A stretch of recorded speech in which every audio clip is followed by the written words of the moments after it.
Hola, bienvenidos a una nueva edición de Bien Público, aquí como cada semana en el Canal 21, el canal del Arzobispado. Yo tengo un enorme privilegio de entrevistar una vez más a la doctora Paola del Bosco. Bienvenida, Paola. ¿Qué tal? Muchas gracias por invitarme. Le voy a contar a la audiencia de quién se trata. La doctora del Bosco es doctora en filosofía, docente, experta en ética, en educación, una académica, ha trabajado por tantos años en la vida universitaria, de colegios también, y tiene algo para subrayar, es madre de 9 hijos. Así que bueno, vamos a hablar de la educación en la vida pública y privada. Así que hacemos una breve pausa, los títulos y enseguida venimos, Paola. Muchas gracias.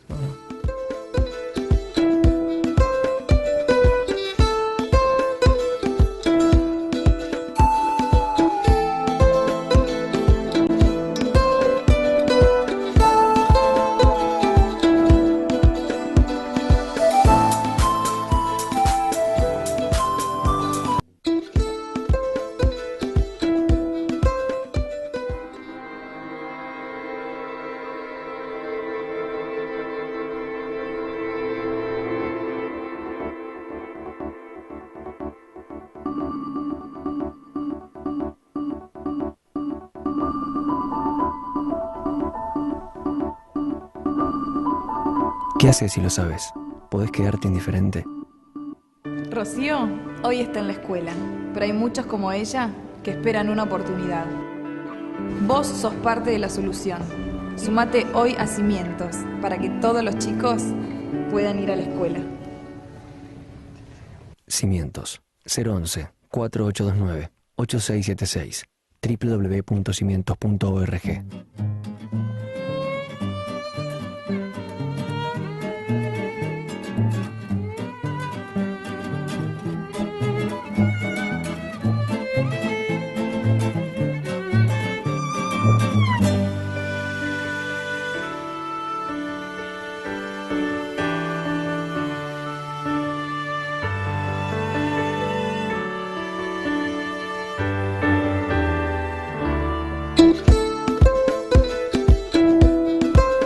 Le voy a preguntar a la doctora Paola del Bosco sobre su opinión sobre educación y bien público.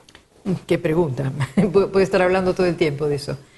Primero quiero subrayar que una comunidad crece por el lado de la educación, porque justamente se trata de un factor muy crucial, que es cuando, si yo educo a la gente, estoy haciendo una depuración de lo que hice bien y lo que todavía tengo que hacer bien, y también enmiendo los errores. Así que cuando yo me atrevo a decirle a la siguiente generación qué cosas son importantes, estoy haciendo simultáneamente un balance de lo que he recibido, de lo que he podido hacer con lo que he recibido.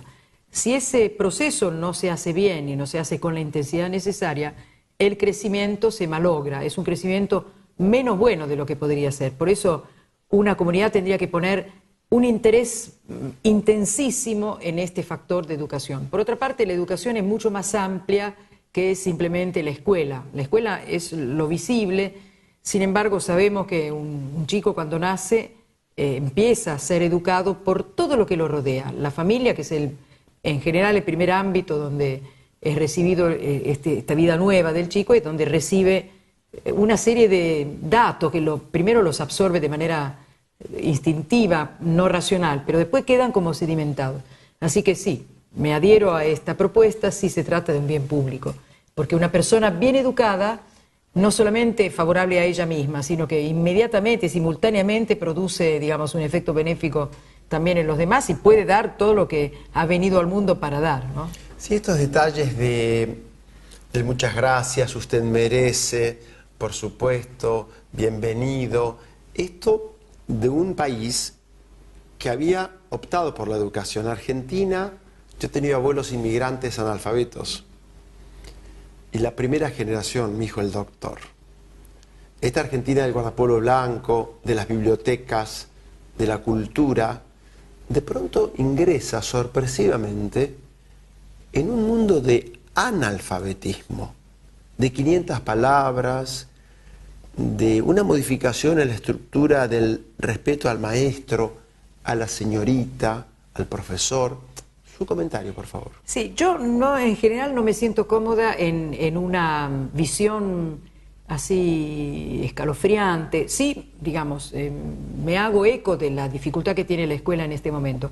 Y una de las razones, hay muchas razones que lo explican. Una razón fuerte es que hay un desprestigio de la figura del maestro, del docente, no solamente porque en la cultura contemporánea la autoridad no tiene el lugar que tenía en otro momento, hay una especie de multiplicación de la boca de expendio de datos, es decir, antes el maestro era prestigioso porque de él surgían los conocimientos.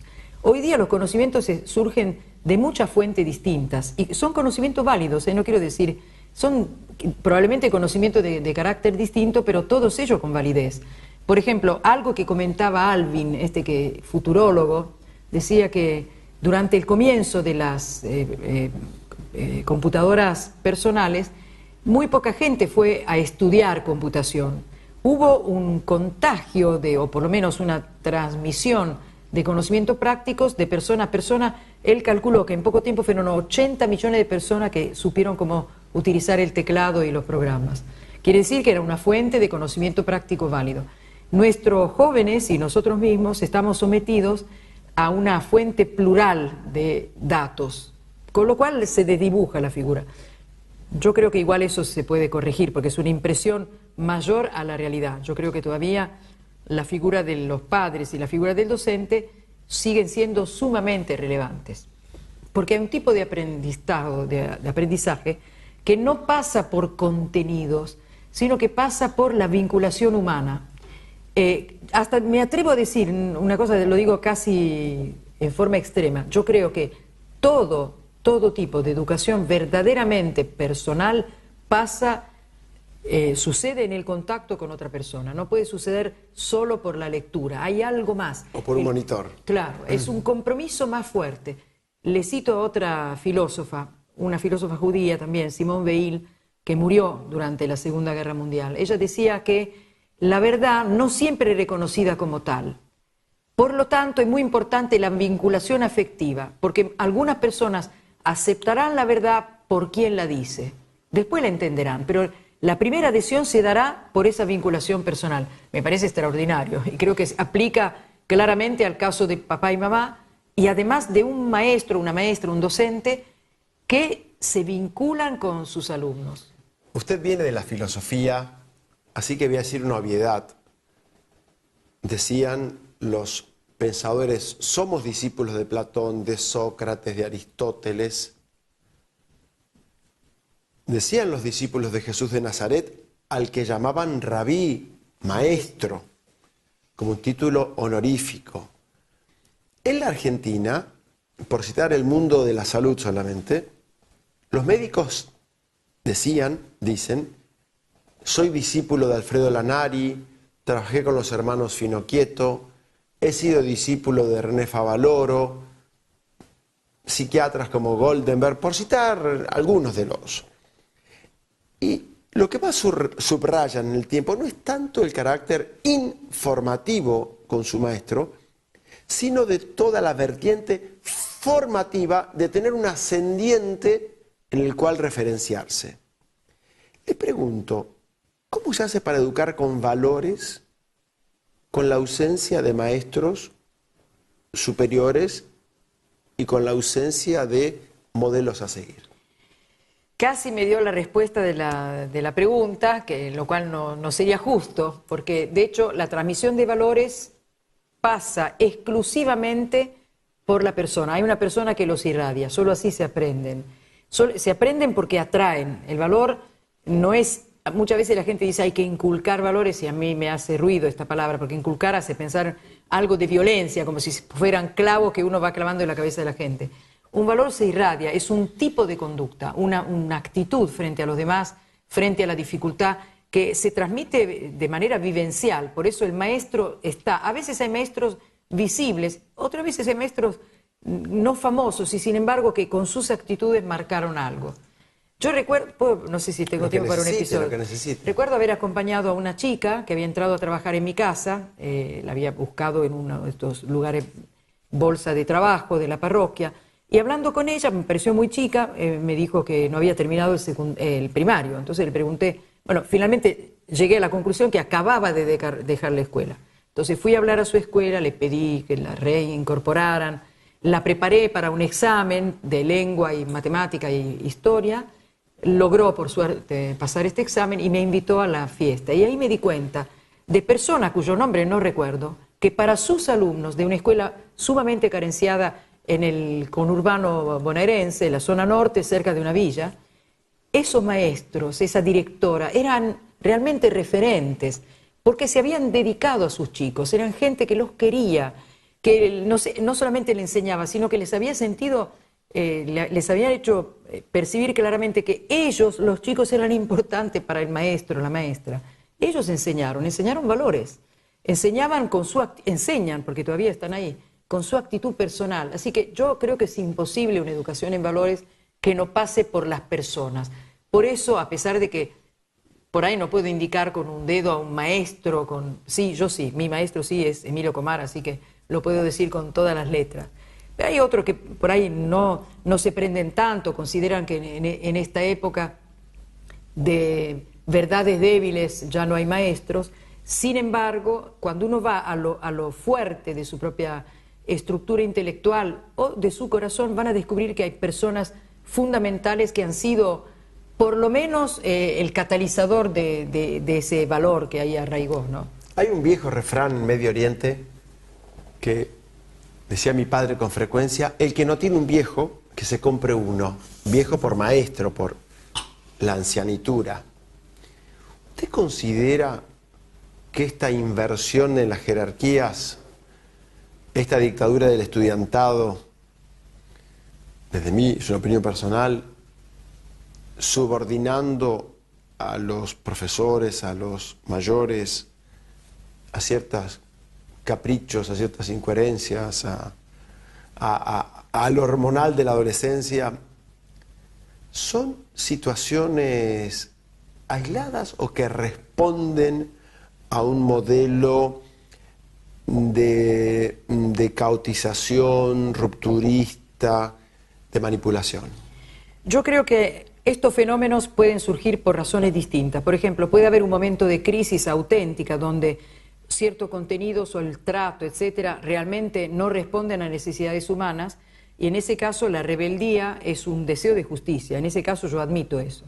En otros casos, en cambio, repito, probablemente en un panorama de debilidad, de certeza, donde nadie se atreve a defender nada porque nada resulta demasiado claro, el grupo, la masa, es decir, no el estudiante aislado que no haría nada, sino la muchedumbre, puede verse sometida a lo que es un juego de poder, es decir, algún hombre o mujer que experimentan su capacidad de liderar, y ese liderazgo ser utilizado en contra de la estructura.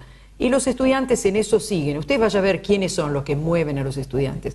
¿Cuántos son? ¿De cuánto surge la iniciativa? Poquitos. Por eso, ese es el tema. Entonces yo distinguiría la relación del alumno singularmente tomado con su maestro.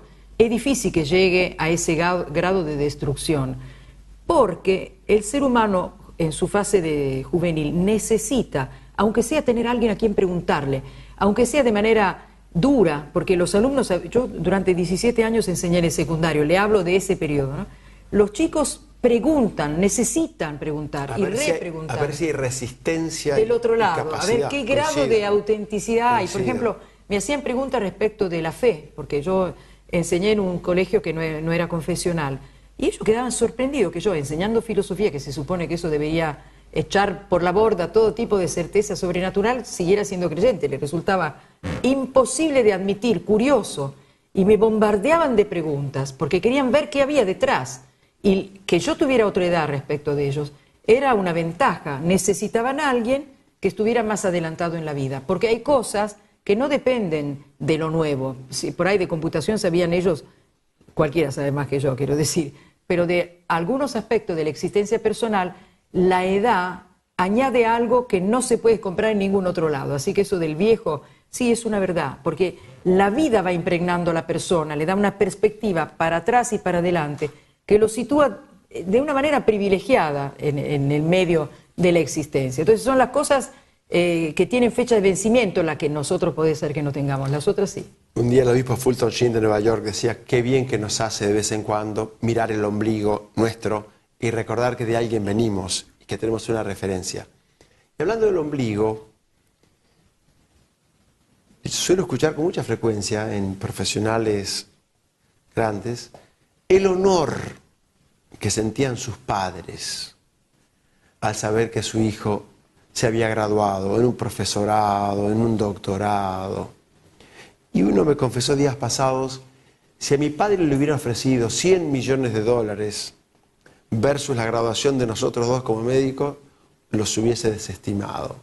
Hubiese tenido desde una humilde carbonería de un inmigrante sirio el elogio de tener sus hijos.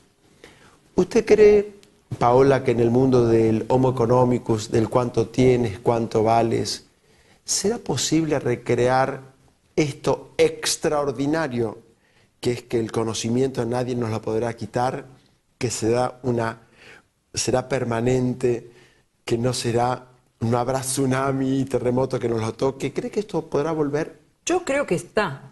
La cuestión es que no tiene prensa, porque quizás hace más ruido, en fin, otro tipo de relación con el éxito, pero pienso, en la conversación con las personas, cuando son sinceras, cuando no dicen lo que creen que deben decir, finalmente uno se da cuenta que valoran las cuestiones personales, esto del honor que es un reconocimiento. El ser humano no es feliz solamente cuando se puede comprar todo lo que le gusta. O por lo menos hay una inconmensurabilidad entre lo que puede comprar y aquello otro que forma parte de la felicidad, que es que otro me reconozca que algo lo hice bien. Los ricos se deprimen y se suicidan también. Exactamente, y más bien los pobres no lo pueden hacer porque no tienen ni tiempo para pensar en algo así. Así que yo creo que esto está. Yo tengo la impresión de que la cultura mediática presenta una cáscara bastante vacía del otro lado. Pero eso es un poco un espejo deformante de la realidad. El contacto con las personas nos muestra que la gente es más sensata, que no es exactamente eso. Quizás perturba pensar que les divierta eso, pero la diversión significa que los aleja del foco, ¿no? Cuando uno los vuelve o cuando se encuentra en algo personal, en fin, me da la impresión que no hay tanta locura como se cree que haya, hay bastante más cordura. El año pasado, en un sitio que usted y yo hemos compartido, el desayuno anual de oración aquí en Buenos Aires, escuché a Juan Carr que decía, en este momento, 8:30 de la mañana, hay 14 millones que van a estudiar y 18 millones que van a trabajar. Esta también es la Argentina real. Por supuesto, y hay que apoyarse en eso. Yo creo que habría que quitar o por lo menos disminuir en la cultura argentina contemporánea esta costumbre del lamento, porque, bueno, yo no soy argentina, pero hace tantos años que vivo acá, más de media vida. Y bueno, por ahí yo también practico esta cosa, pero me lo autoimpongo. A la mañana digo, hoy basta de quejas. Entonces abro la ventana, que llueve, bien, el pasto va a estar verde, o qué sé yo, hay viento, caerán hasta las últimas hojas, no me ensucie la vereda. Yo creo que se trata realmente de una filosofía de vida, déjenme usar la palabra filosofía, sí, que es apreciar lo que hay, hacerme factor de multiplicación de los aspectos positivos. Para concluir, quería recordar a un querido amigo, un teólogo, un pensador cristiano que decía, el lenguaje de la queja es el lenguaje del diablo, el lenguaje de la alabanza y la gratitud es el idioma de Dios. Extraordinario, me adhiero totalmente. Paola, gracias por acompañarnos. Al contrario, gracias por esta invitación. Que Dios la bendiga en las cosas buenas que hace. Gracias.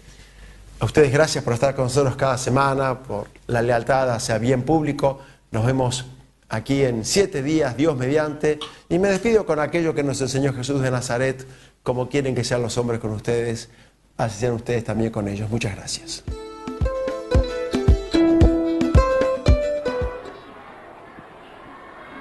My name is Umi. Umi Kazrina. I like her. Why do you like her? She wears earrings, she ties a ponytail. She's pretty. What do you wish you could say to her? Do you want to come on a date? To a romantic dinner. And does she know you like her? No, I keep it a secret. Why? I don't want the whole world to know. Why not? Because everybody will laugh at me. Why should they laugh at you? Huh? Why should they laugh at you? She doesn't like me. She doesn't like you? My name is Umi Kazulina. Who's your best friend? Danang. Han Hong Ming? Do you like him? Do you have a boyfriend? Who's your boyfriend? Han Hong Ming.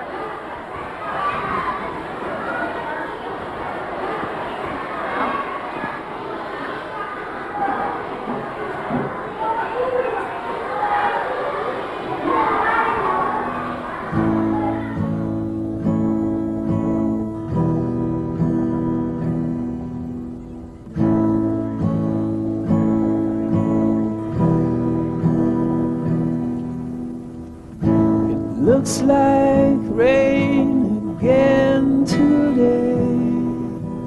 Dark clouds gather and fill the sky. Don't know how to talk to you, just know how to say goodbye. Would you actually got a driver's license? I don't think so. Did you see it back there?